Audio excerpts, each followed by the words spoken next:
Sa video na ito ay pag-uusapan po natin ang bearish turn ni Bitcoin kung saan inaasahang maaring bumaba ang presyo nito hanggang $90,742. Kaya aalamin po natin kung bakit nangyayari ito, ang mga pangunahing sanhi o dahilan sa pagbagsak ng presyo ni Bitcoin at ang mga posibleng epekto nito sa atin bilang mga trader at investor ni Bitcoin. At ayan, bago po tayo magpatuloy ay nais ko lamang po munang bigyang linaw ang aking disclaimer kung saan ang nilalaman po ng video na ito ay hindi po ito isang financial advice. For education and information purposes lamang po ang layunin nito. Ayan, bakit nga ba bumabagsak ang presyo ni Bitcoin?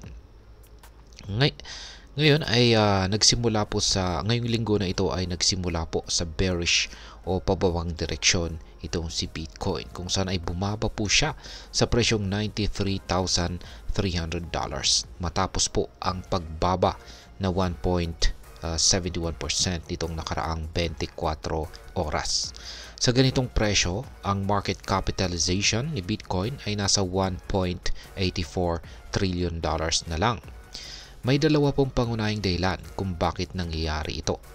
Una ay ang liquidations. Sa nakalipas po na 24 oras, umabot po sa $167.94 million ang na-liquidate sa crypto market. Nangyayari po ang liquidation kapag hindi na kayang pondohan ng mga traders ang kanilang mga leverage positions.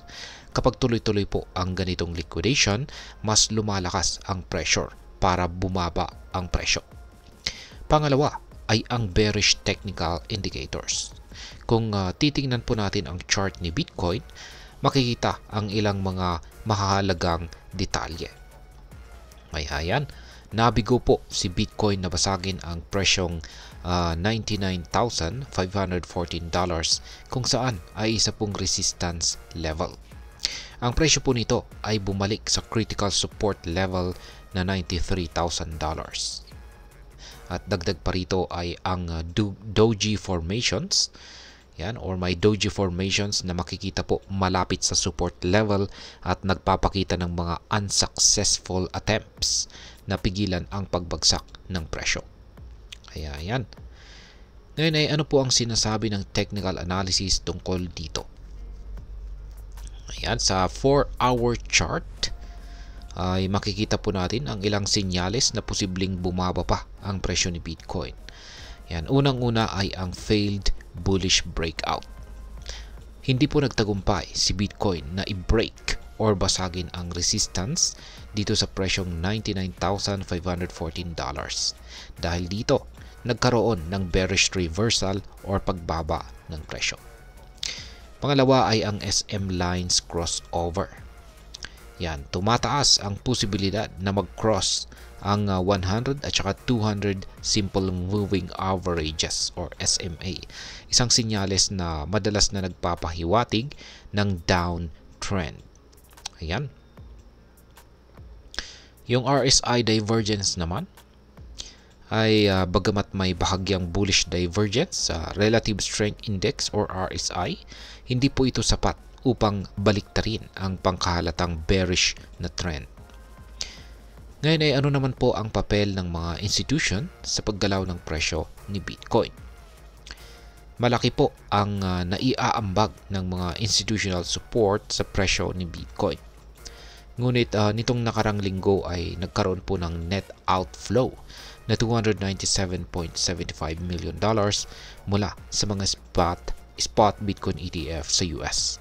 Matapos po ang tatlong magkasunod na bullish na linggo, yan ay biglang nagkaroon ng pagbaba ng institutional investments.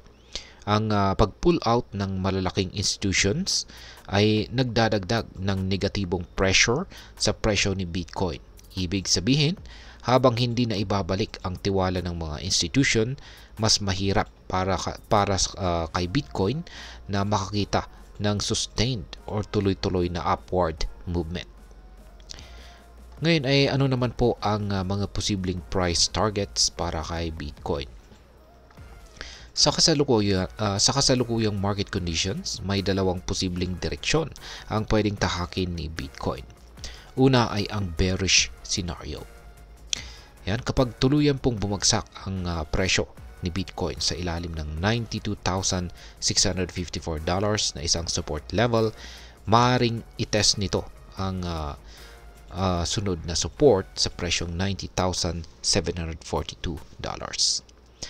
Yan, sa bullish scenario naman ay kung magkakaroon po ng reversal at mag-sustain sa taas ng presyong $93,000, may posibilidad na maabot ni Bitcoin ang presyong $95,647 o ang 50 SMA line.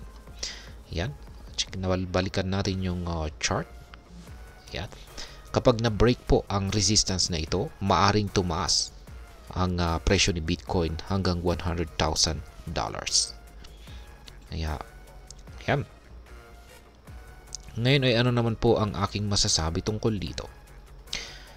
Ang nangyayaring bearish turn ni Bitcoin ay paalala po para sa atin na ang cryptocurrency market ay volatile or mabilis magbago. Mahalaga ang pag-aaral ng market trends at ang paggamit ng mga tools tulad po ng technical analysis upang tayo ay makagawa ng mas matalinong desisyon. Bilang mga Pinoy crypto traders at investors, mahalagang magpatuloy po tayo sa pag-aaral, magplano ng mabuti at huwag matakot sa mga short-term na pagbaba ng presyo.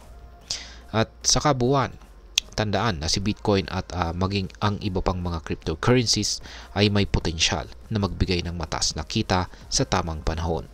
Ngunit laging tandaan, nakasama po sa investment ang risk, kaya't mahalaga ang pagiging informed sa bawat hakbang.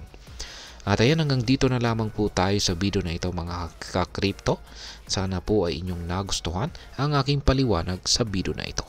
Kung inyo po itong nagustuhan, pag-click lamang po ang like button nito. Marami pong salamat sa panonood.